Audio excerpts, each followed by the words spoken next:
खिलाड़ी international medal जब गंगा में बहाना चाहता है तो किस हद तक उन्हें दुख हुआ होगा। ये दुख की तरफ देखना तो अलग है। बृजभूषण सिंह जो कि खुद उसी संगठन के कल तक प्रमुख थे, वो कहते हैं कि ऐसा मेडल तो 15 रुपये में मार्केट में मिलता है। यानी किस कदर ये लोग नीचे गिर सकते हैं, इसका ये उदाहरण है।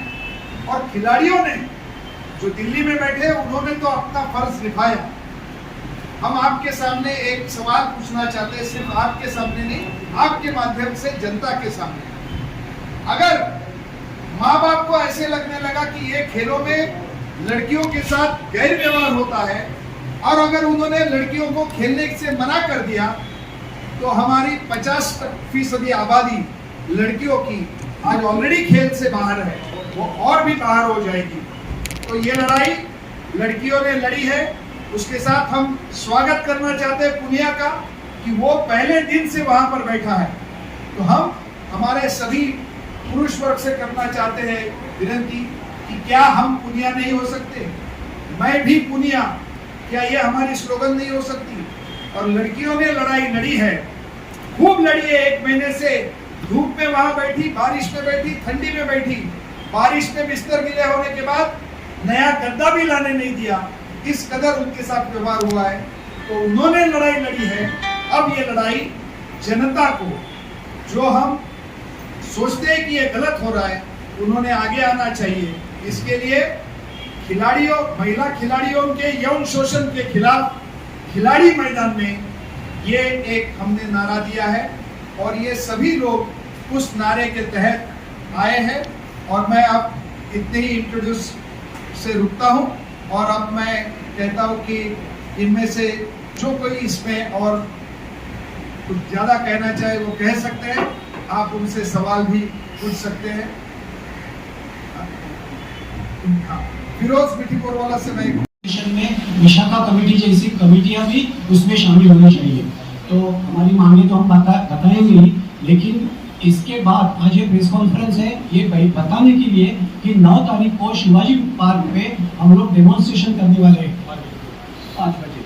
5 बजे शिवाजी पार्क में हम लोग डेमोन्स्ट्रेशन कर रहे हैं, जिसमें डायरेक्ट हम लोग नागरिकों के साथ हम लोग बातचीत करेंगे, उनसे सिग्नेचर लेंगे और सिग्नेचर कैंपेन हमने शुरू भी की है। मैं संगीता जी से अनुरोध करूंगा कि उनका भी उन्होंने एक्सपीरियंस बता देना चाहिए। 1 वुमन आर्मी जैसे वो कल्याण से जब निकलती है तो लेडीज डब्बे में, जेंट्स डब्बे में, लोकल ट्रेन में ये जो पत्रक आपके साथ दी है वो देती है, सामने से लोग सिग्नेचर करते हैं। बहुत ओवरवेलमिंग रिस्पॉन्स है। अभी ऐसे लगता है एक जगह की सब जगह लोग चुप है, डरे रहे हुए, लेकिन असलियत में ऐसे नहीं है। लोगों को भी इसके खिलाफ आवाज उठानी है। हम हमारी ताकत से भी वो कर रहे हैं कि लोगों की आवाज को एक हल्का सा एक ये नहीं हवा दे। इसके लिए मैं संगीता जी से निवेदन करता हूं कि आप आपके बारे में बताइए। आप शुरुआत कर लीजिए, आपका अनुभव है, आपने किस तरह से ये कैंपेन शुरू की है, इसके बारे में बात करें।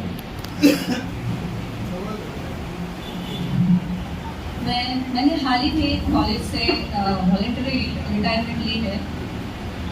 तो मैं मेरी 33 साल की ज़िंदगी एक टीचर रह चुकी हूँ, पर उसके साथ मैं एक स्त्री संगठन की कार्यकर्ता भी हूँ।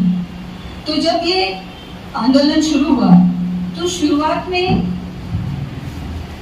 एज अ वुमेन एक्टिविस्ट मुझे ये बहुत डर लगा कि जो कायदे कानून जैसे posh, prevention of sexual harassment at work place और पॉक्सो, ऐसे जो कानून बनाए हैं, जो बनाने के लिए संगठनों ने बहुत सी जद्दोजहद की है, बहुत कैंपेनिंग किया है और उसके बाद जाके 2012-13 में ये कानून लागू हुए हैं।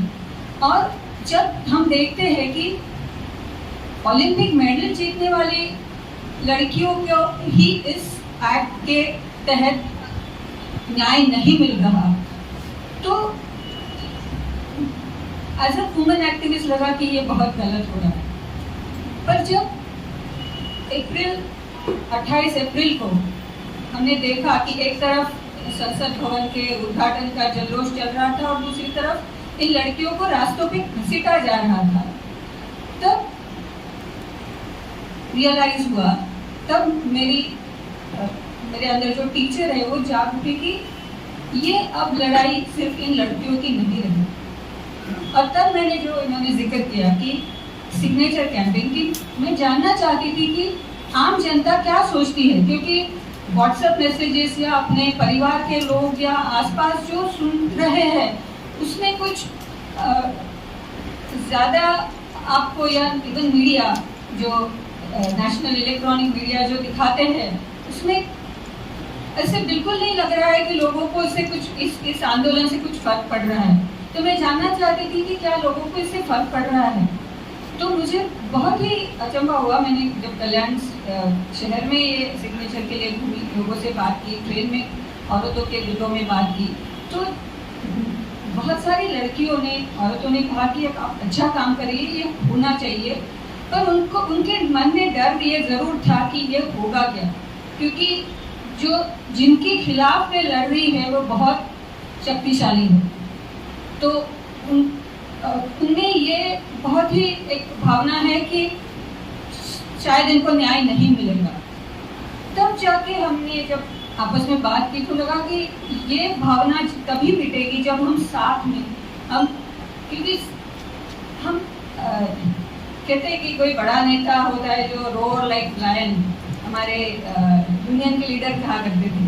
और जब रिटायर हुए तो हमारे दूसरे कलीग ने कहा कि हम सब मिलकर न्यू भी करेंगे तो भी आवाज़ जोर से उठेगी, तो हमें आवाज़ तो उठानी चाहिए।